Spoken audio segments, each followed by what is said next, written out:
Hola, buenas tardes. Buenos días todavía.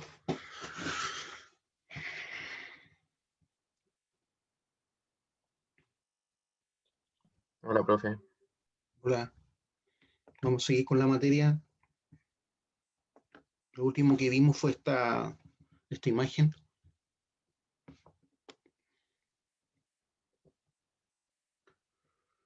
Analizamos las relaciones interespecíficas, o sea, entre especies distintas. Cuando dos especies... ¿Qué pasó? Ahí sí. Entonces, cuando dos especies de un ecosistema tienen actividades o necesidades en común, es frecuente que interactúen entre sí, ya se tengan que enfrentar por los recursos que siempre son escasos. Por ejemplo, las hienas con el león, ¿cierto? Es el ejemplo más clásico. Ambos son carnívoros, por lo tanto pasan a ser competencia. Cuando ambas poblaciones tienen algún tipo de efecto negativo una sobre la otra, obviamente,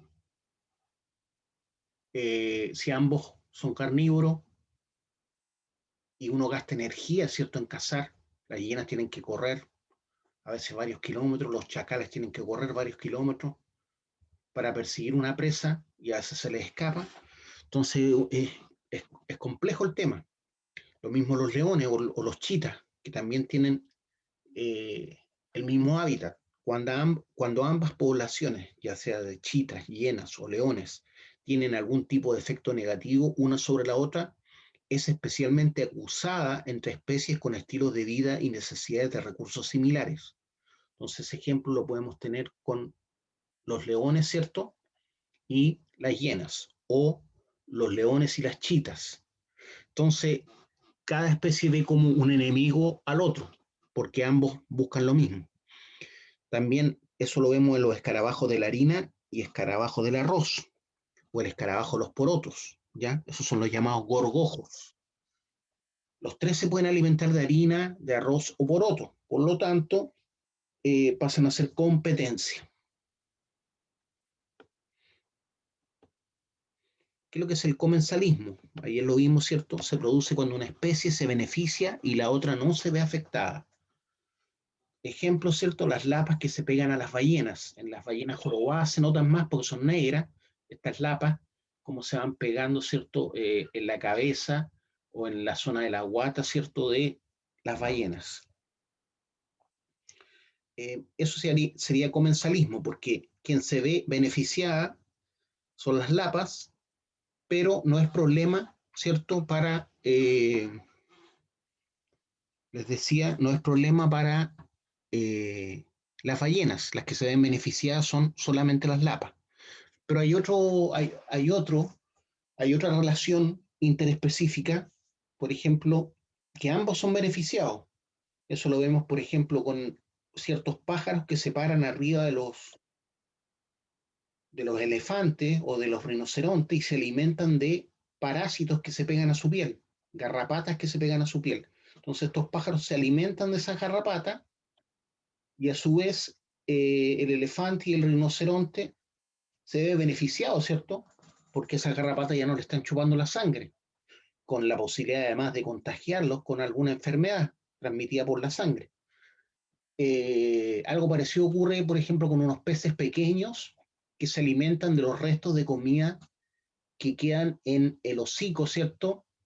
Del tiburón tigre o el tiburón blanco. Entonces el tiburón tigre o el tiburón blanco dejan abierta la boca para que estos peces entren y se alimenten de esos trozos de comida, trozos de carne que quedan. Entonces ambos se ven beneficiados. Eso no sería comensalismo. Se ve beneficiado el pez por la comida que eh, obtiene, ¿cierto?, del hocico del tiburón, y a su vez el tiburón se ve beneficiado, ¿cierto?, porque le limpia los dientes, literalmente.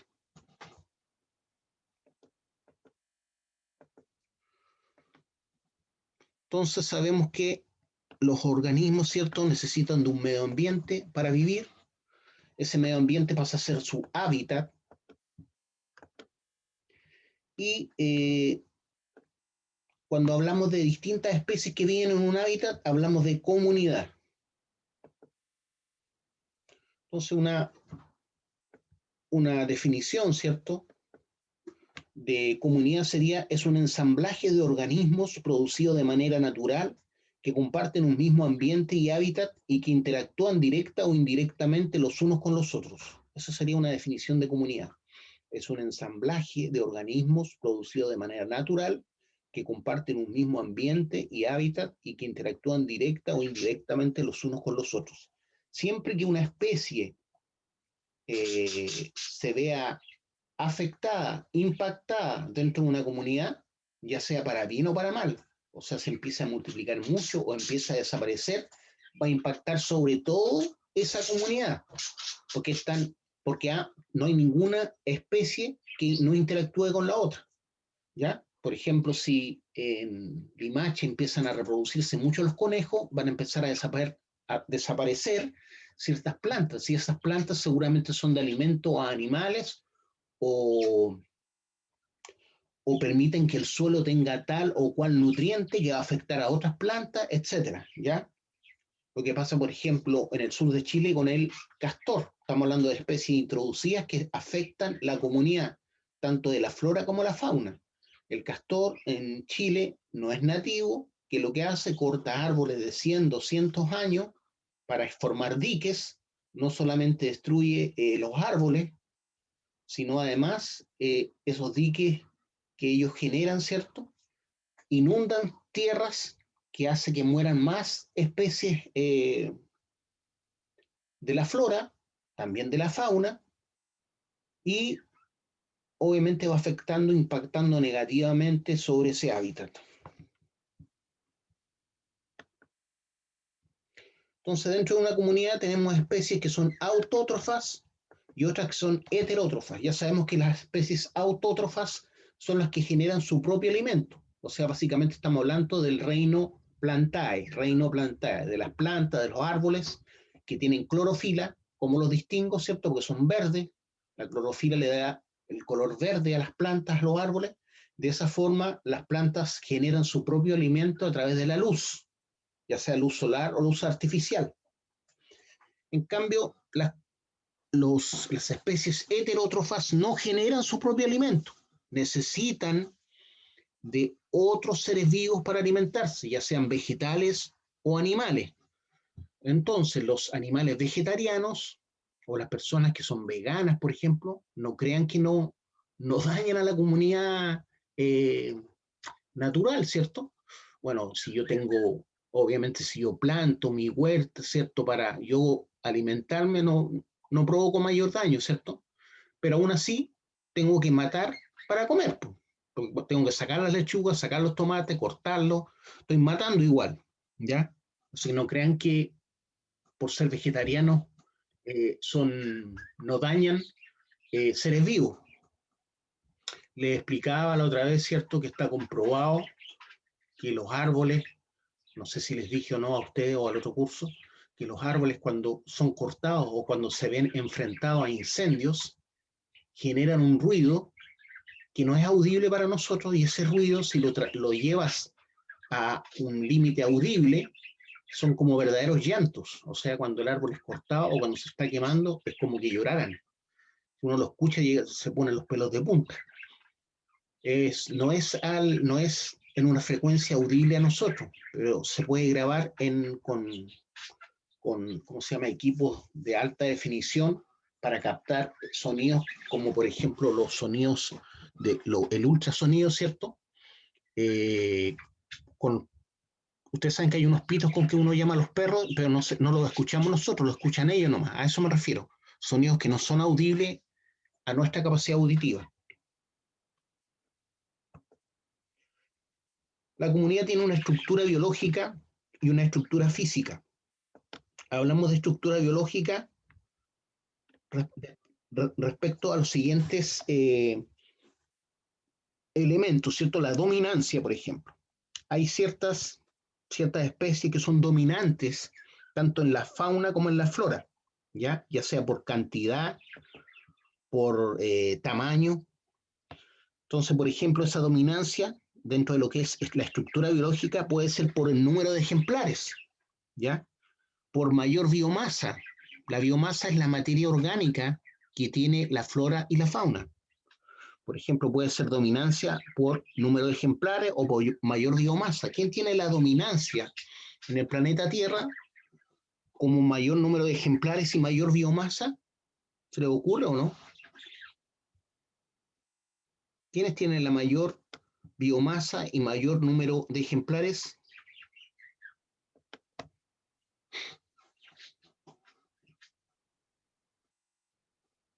Número de ejemplares, mayor biomasa.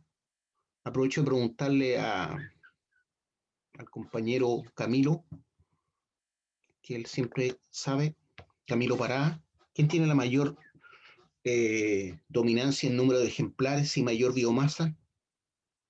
Camilo, ¿nos puede responder? Si se te ocurre. No sabría responderle, profesor. No, creo que no recuerdo bien. Tengo que informarme.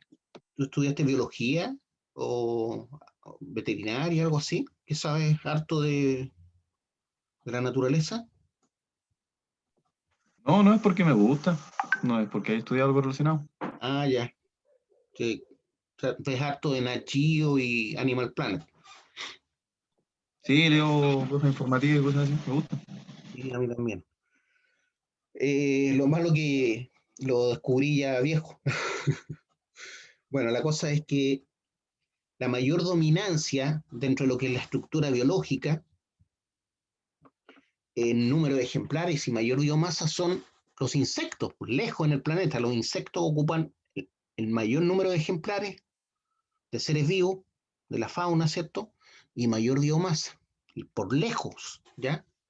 Solamente si contabilizo las hormigas nomás, bueno, hay distintas especies de hormigas, pero metiendo a todas, considerándolas a todas, hay mucho más hormigas en el planeta Tierra que personas en el planeta Tierra, ¿ya?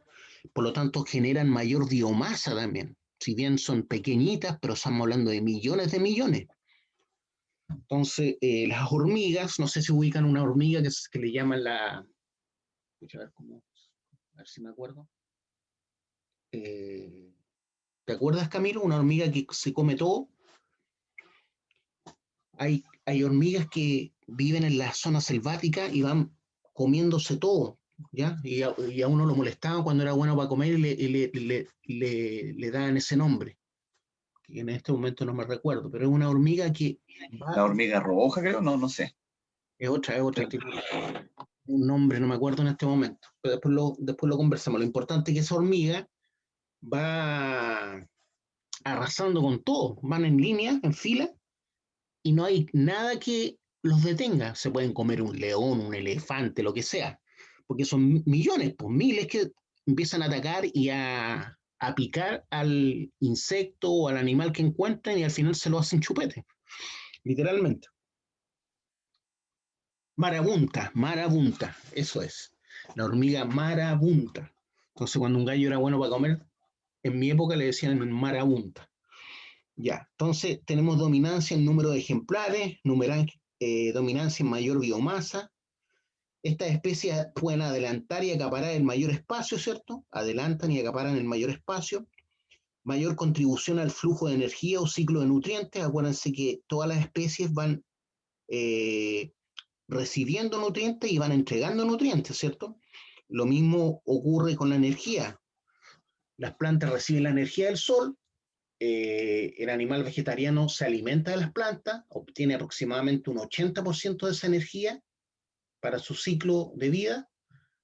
Después ese animal vegetariano puede ser depredado, ¿cierto?, por un carnívoro, pero el carnívoro va a obtener un 30-40% de la energía que capturó originalmente la planta, del sol. Pero al final todo depende del sol, ¿ya? Todo depende del sol. Toda la energía que se mueve en el planeta tiene que ver con el sol. Es bien loco e increíble todo lo que estamos hablando.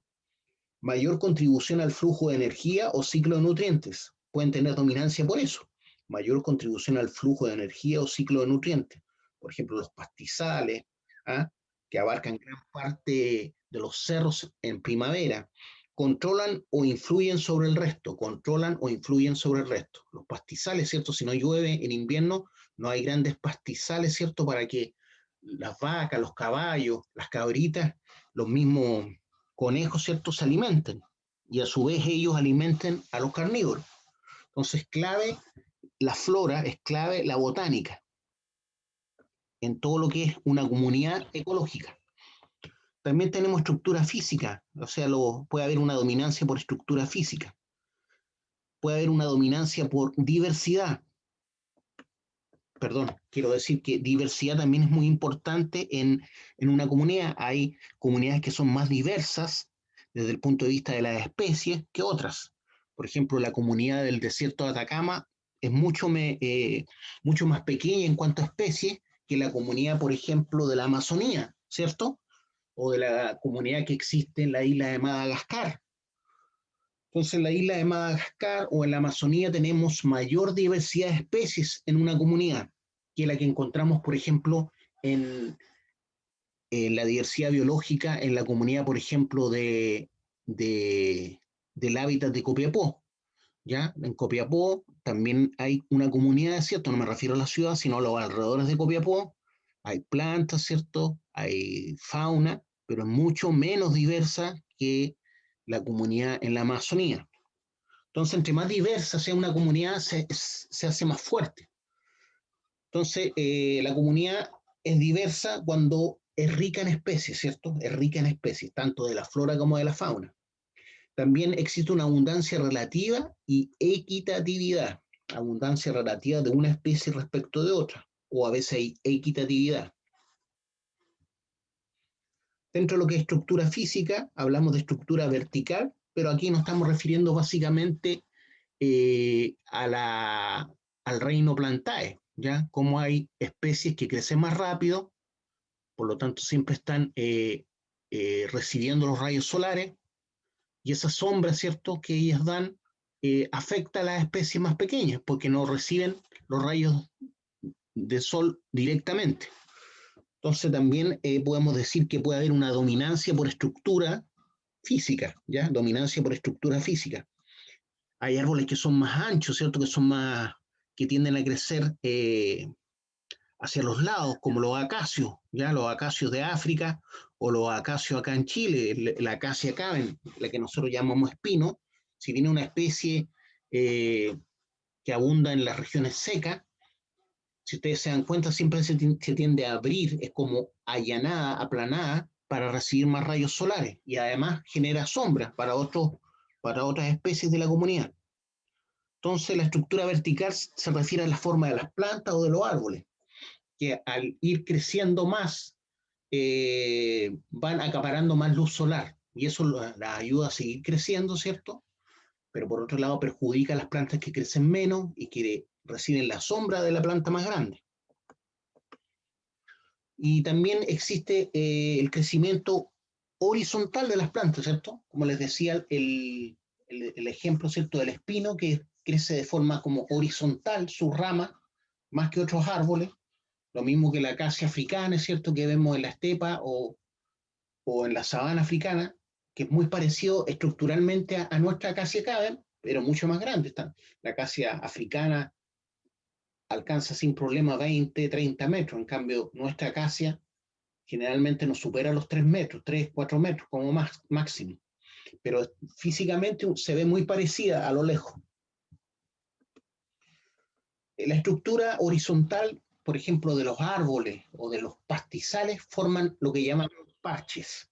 Esos parches, cuando uno mira de un cerro a otro y ve una zona, por ejemplo, con altos pastizales, a eso le llama un parche de pastos, un parche, por ejemplo, de bosque esclerófilo, una zona que está tupida, a eso le llama parches. Mira, ya se ve un parche de bosque esclerófilo, donde puedo encontrar peumos, ¿cierto? Puedo encontrar litres, maitenes, bellotos del norte, quillay, el quillay, siempre se me olvida nombrarlo, el quillay también es parte del bosque esclerófilo. Tenemos el boldo, quillay, peumo, litre, que son los principales, ¿ya?, del bosque esclerófilo. Entonces vemos a lo lejos de una parte de una quebrada a otra parte de la quebrada, vemos una zona con parches, abundantes parches de bosque esclerófilo o de pastizales, ¿ya? Como prados. A eso le llamamos parche. La estructura horizontal entonces de las plantas o de los árboles forman parches. Eso después sirve para hacer muestreos de estos.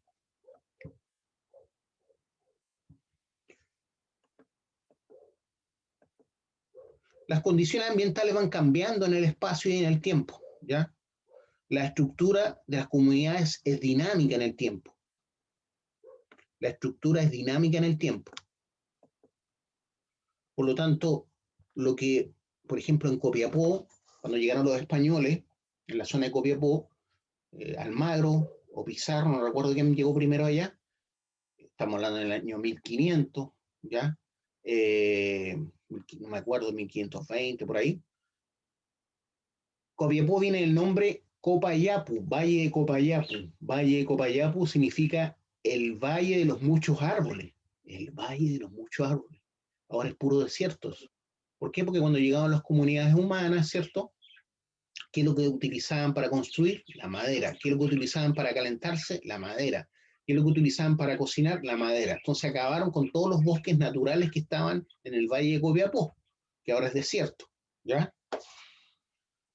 Entonces, las comunidades y los hábitats, ¿cierto?, que albergan las comunidades van cambiando con el tiempo. Por eso existe una estructura dinámica de las comunidades, ¿ya? A eso se refiere. Cambios en la estructura física y biológica a lo largo y ancho del paisaje. Cambio en la estructura física y biológica a lo largo y ancho del paisaje. Hablamos de zonación. Transiciones son graduales y difíciles de definir. Los límites entre las comunidades. ¿Qué quiere decir eso? Por ejemplo, aquí tengo una comunidad, ¿ya? Vamos a suponer que esos son sus límites. Pero los límites no son así como lo estoy dibujando yo, pues, ¿ya? Entonces aquí hay otra comunidad. Imagínense que esto es una quebrada y esta vendría siendo la parte sombría y esta es la parte solana. Por lo tanto, aquí tengo más cactus y espinos y acá tengo bosque esclerófilo.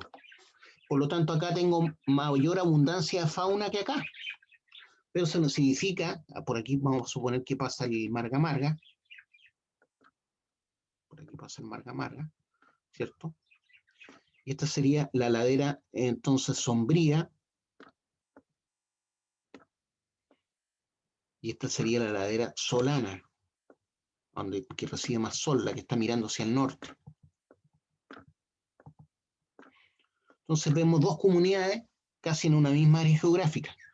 En esta área sombría hay más flora, hay más fauna, debido a la mayor cantidad de flora. Y aquí tengo los típicos árboles del bosque esclerófilo.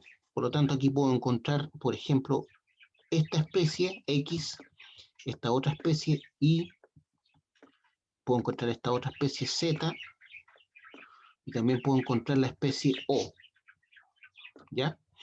Entonces aquí tengo una X, ahí tengo una Y, ahí tengo una Z, ¿ya? Pero nos damos cuenta que está también en esta otra parte de la comunidad solana, porque la solana no termina justo ahí donde termina el Marga Marga, ¿cierto? Por eso dice que las transiciones son graduales y difíciles de definir los límites entre las comunidades. Acá, ¿qué es lo que tengo? Aquí tengo otras especies, que son, por ejemplo, la W, la V, la V, la V larga. Tengo esas tres especies nuevas. Pero aquí también las voy a encontrar, por esta zona, ¿cierto? No sé si me entiendo lo que estoy tratando de explicar.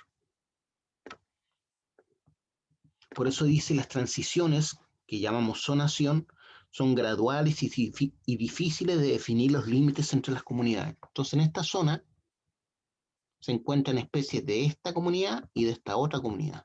Y puede haber otra comunidad acá, una tercera comunidad, ¿ya? Que también se intersecte con estas otras dos. ¿Se entiende lo que estoy tratando de explicar? Sí, profe.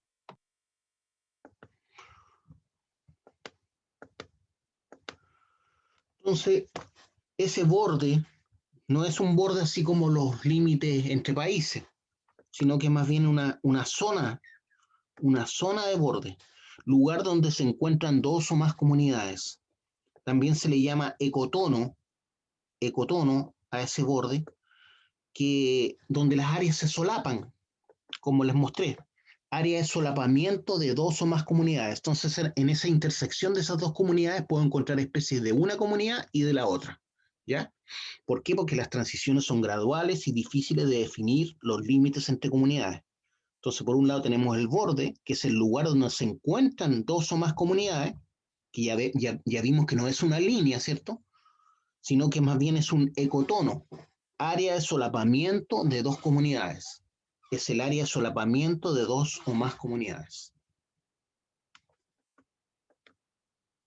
Cambio a través del tiempo en la estructura de la comunidad. Especialmente eso se ve más claro en las comunidades vegetales. Ya en las comunidades vegetales es más claro esta transición.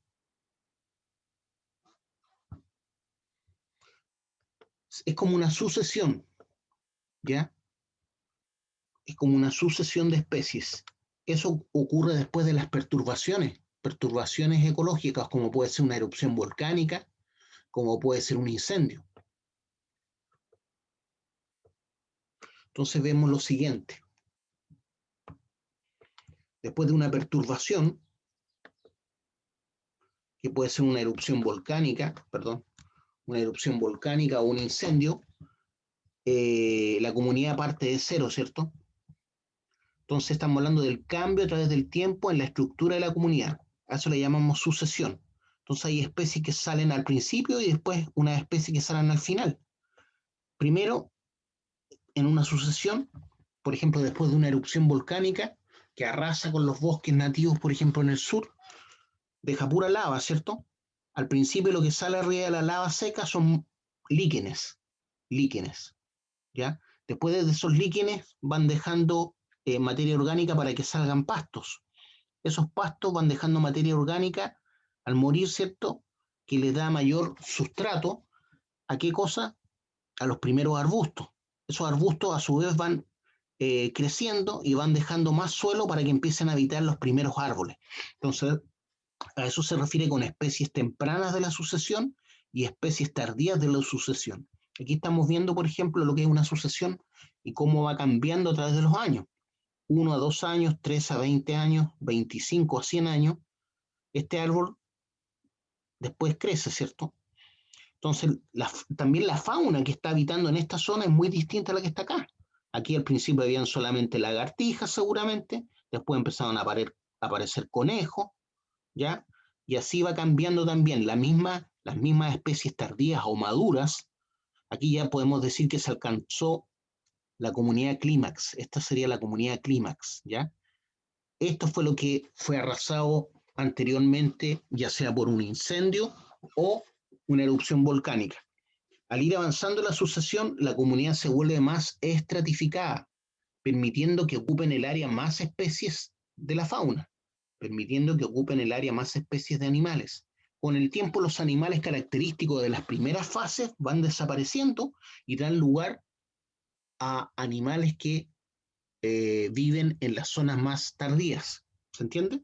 Con el tiempo, los animales característicos de fases más avanzadas de la sucesión reemplazan a los propios de las primeras fases. ¿Qué significa? Que la fauna de esta etapa no es la misma que la fauna de esta otra, ¿ya?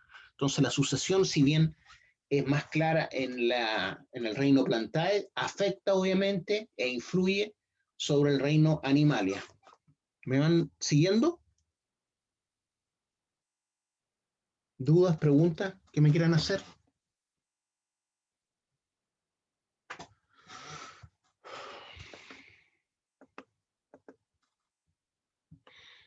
Entonces la sucesión, ¿cierto?, ocurre y parte de cero después de una perturbación.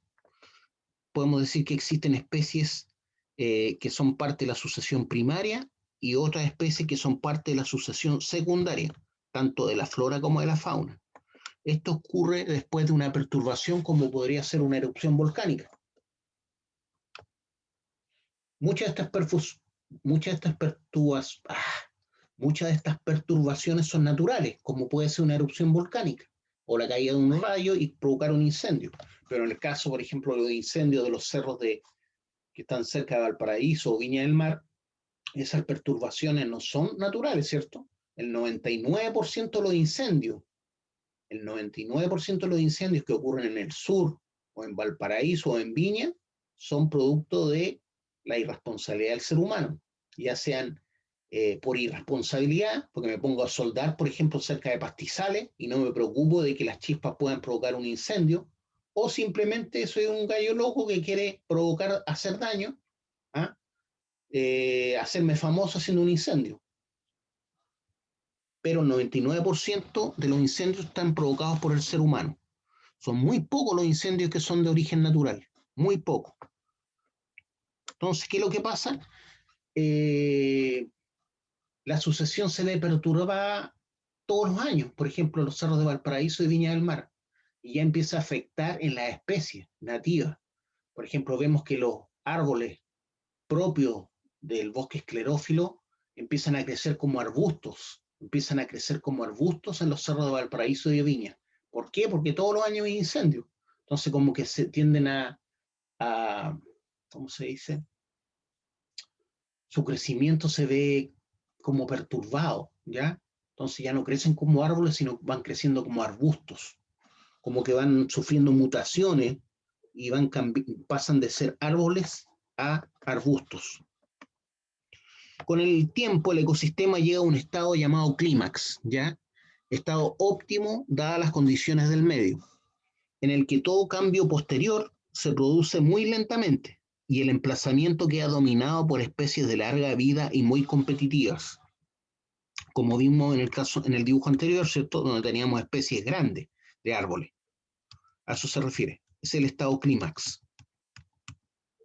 Entonces, con el tiempo, el ecosistema llega a un estado llamado clímax, que es el estado óptimo de la comunidad, dadas las condiciones del medio, en el que todo cambio posterior se produce muy lentamente y el emplazamiento queda dominado por especies de larga vida y muy competitivas. Estoy hablando específicamente del reino Plantae, ¿ya?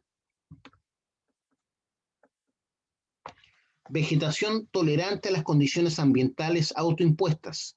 Esa es la comunidad clímax, son características de la comunidad clímax. Vegetación tolerante a las condiciones ambientales autoimpuestas.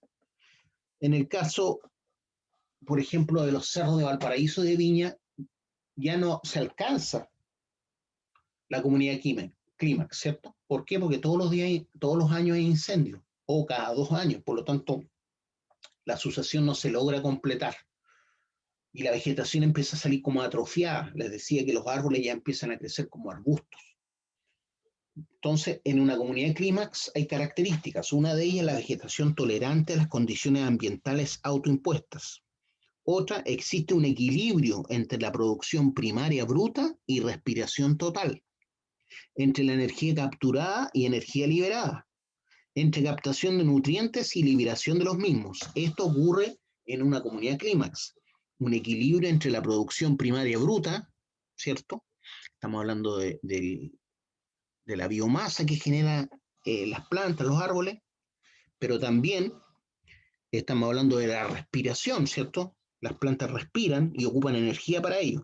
Entre la energía capturada y la energía liberada por las plantas, entre captación de nutrientes y liberación de los mismos. Estamos hablando del ciclo de la energía y el ciclo de las masas, de la materia. Acuérdense que la energía y la masa nunca se destruyen, solo se transforman. Cuando yo quemo un papel, los elementos que genera ese papel quemado, muchos son gaseosos. Pero si yo pudiera pesar, por ejemplo, si quemo un cuaderno de 100 gramos, ese cuaderno de 100 gramos se va a transformar en gases que pesan y en cenizas que pesan. Y que finalmente lo que hubo es una transformación, ¿cierto?, de la materia. Pero no es que se haya perdido la materia, los átomos siguen siendo los mismos átomos, pero se agrupan de distintas formas para formar otros elementos, otras moléculas. Comunidad con amplia diversidad de especies. Eso es la comunidad clímax. Comunidad con amplia diversidad de especies, una estructura espacial desarrollada y cadenas alimenticias complejas. Todo eso se logra en la comunidad clímax. cada individuo es reemplazado por otro del mismo tipo. La composición promedio de especies alcanza un equilibrio. ¿Ya? La composición promedio de las especies alcanza un equilibrio. Todas esas son condiciones, ¿cierto?, de la comunidad o características de la comunidad clímax. Aquí vemos, por ejemplo, un ecosistema selvático.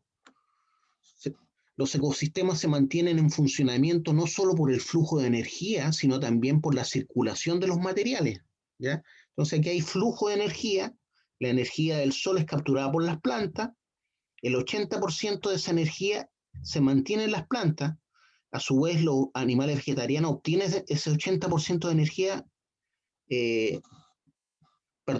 las plantas obtienen un 100% de energía del sol, ¿cierto? Pero un animal vegetariano, al alimentarse de los vegetales, obtiene el 80% de la energía que capturaron originalmente las plantas. Entonces hay un flujo, ¿cierto?, de energía desde el sol a los animales, desde los consumidores primarios, que serían los vegetarianos, hasta los consumidores secundarios, que podrían ser los carnívoros, ¿ya? Pero se va traspasando la energía, pero se va disipando también, ¿cierto? Porque los animales van consumiendo energía en el camino. A su vez los materiales, ¿cierto? Los materiales, la biomasa que generan las plantas y los árboles, parte de esa biomasa se transforma en biomasa animal, en un animal vegetariano. Y después ese animal vegetariano alimenta a un depredador, ¿cierto? A un carnívoro primario, que también parte de la masa de ese animal vegetariano pasa a ser parte de la masa o de la biomasa de ese animal carnívoro. Entonces, hay circulación de energía y circulación de materia en los ecosistemas. Materia y energía fluyen juntos a través del ecosistema en forma de materia orgánica. Materia y energía fluyen juntos a través del ecosistema en forma de materia orgánica.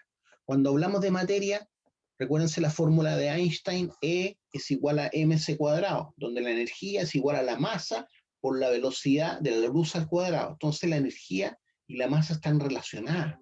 Se podría decir que la masa es energía comprimida, ¿ya? Se podría decir de alguna manera. El flujo de energía en los ecosistemas es el que sustenta la vida. Aquí hay flujo de energía, pero también flujo de materia, como les acabo de decir. ¿Cómo se fija la energía? La energía se fija en alguna medida como materia, ¿cierto? Como materia. Entonces, este árbol, estas plantas, al absorber durante el día CO2, generan oxígeno, ¿cierto? Pero ¿y el carbono dónde queda? El carbono queda fijado, ¿cierto?, formando biomasa. El carbón va formando biomasa de la planta o del árbol. Por eso les decía que cuando se quema un bosque, cuando se quema un árbol, el daño es doble. Por un lado, dejo de tener un pulmón que transforma CO2 en oxígeno, sino que además libero todo el carbono que ese árbol capturó a lo largo de su vida. Lo libero a la atmósfera, generando un impacto porque estoy levantando un gas de efecto invernadero, que finalmente se va a traducir en un aumento de temperatura en el planeta. ¿Cómo se fija la energía? Hablamos de producción primaria, hablamos de producción primaria bruta. ¿Qué es lo que sería la producción primaria bruta? Cantidad total de energía fijada por las plantas, ¿ya? Cantidad total de energía fijada por las plantas. La energía viene del sol, recuérdense. Viene del sol. La planta fija energía en su materia orgánica. Y finalmente eso es aprovechado por los consumidores primarios, que son los animales vegetarianos, ¿cierto? Que absorben un 80% de esa energía al consumir las plantas. Absorben un 80% de la energía al comerse las plantas. ¿Qué es lo que es la producción primaria neta? Cantidad de energía que queda después de ser cubiertas las necesidades respiratorias de la planta. Entonces la producción primaria neta es la que aprovechan realmente los animales vegetarianos. ¿Por qué? Porque parte de esa energía que capturó la planta se utiliza para el metabolismo de la propia planta. Por eso dice que la producción primaria neta es la cantidad de energía que queda después de ser cubiertas las necesidades respiratorias de la planta, ¿ya? Finalmente, eso es lo que se transforma en biomasa, ¿cierto? Que es aprovechada por los consumidores primarios, que son los vegetarianos. Esa materia orgánica o biomasa que tú la puedes calcular, puedes pesar, ¿cierto?, la biomasa y decir que hay tantos gramos de pasto, por ejemplo, por metro cuadrado. Por ejemplo, la biomasa que hay en agosto en pastizales por cada metro cuadrado de cerro en la quinta región es distinta a la que hay en octubre, ¿ya? Porque el pasto va creciendo, va aumentando la biomasa, ¿ya? Entonces yo puedo pesar un metro cuadrado de pasto en agosto y es distinto al peso que va a haber en esa misma área de pastizales, ¿cierto? En octubre, siempre y cuando obviamente no se la hayan comido animales vegetarianos. Eso es la biomasa. Pero yo puedo hablar de biomasa seca o biomasa húmeda. Ojo con eso. Biomasa húmeda es tal cual, la peso tal cual con la humedad que tiene la planta. Biomasa seca la tengo que secar primero, tengo que secar las hojas, secar el pasto para hablar de biomasa seca, ¿ya? Esa biomasa que fijó energía, ¿cierto? Que hablamos de, cuando hablamos de producción primaria neta, fijó cierta energía que es traspasada, ¿cierto?, en un 80% a los consumidores primarios a través de la materia orgánica. ¿Me van siguiendo? La biomasa es la cantidad presente en un momento dado, por lo tanto la biomasa es dinámica en el tiempo, ¿ya? Los herbívoros son los que aprovechan esa biomasa y también los descomponedores. ¿Quiénes son los descomponedores? Los hongos y las bacterias. Los hongos y las bacterias son los descomponedores, ¿ya? Los que se alimentan de la biomasa muerta. Y los herbívoros se alimentan de la biomasa viva. Hablamos de producción secundaria, la que dejan, ¿cierto?, como biomasa o la que dejan como energía los herbívoros una vez que se han alimentado de la biomasa primaria, ¿ya? Que entregan las plantas, los árboles. Entonces los herbívoros y descomponedores generan lo que llamamos producción secundaria de materia orgánica que van dejando, ¿cierto?, al generar sus heces, ¿cierto? Las bostas del caballo, las bostas de las vacas generan producción secundaria. ¿Alguna duda, alguna pregunta que me quieran hacer, chiquillo? No, profe. Ya. Nos estamos viendo, chiquillos. Ya creo que pasé harta materia hoy. Estoy medio seco ya tanto hablar. Así que lo vamos a dejar hasta acá. Voy a sacar un pantallazo. Ya lo saqué. ¿Alguna duda, alguna pregunta que me quieran hacer? Acuérdense la fecha de las pruebas, vayan revisándolas porque no los pille la máquina. Nos estamos viendo. Chao, Chao, profe. profe. Chao, profe. Chao. Chao, profe. Chao.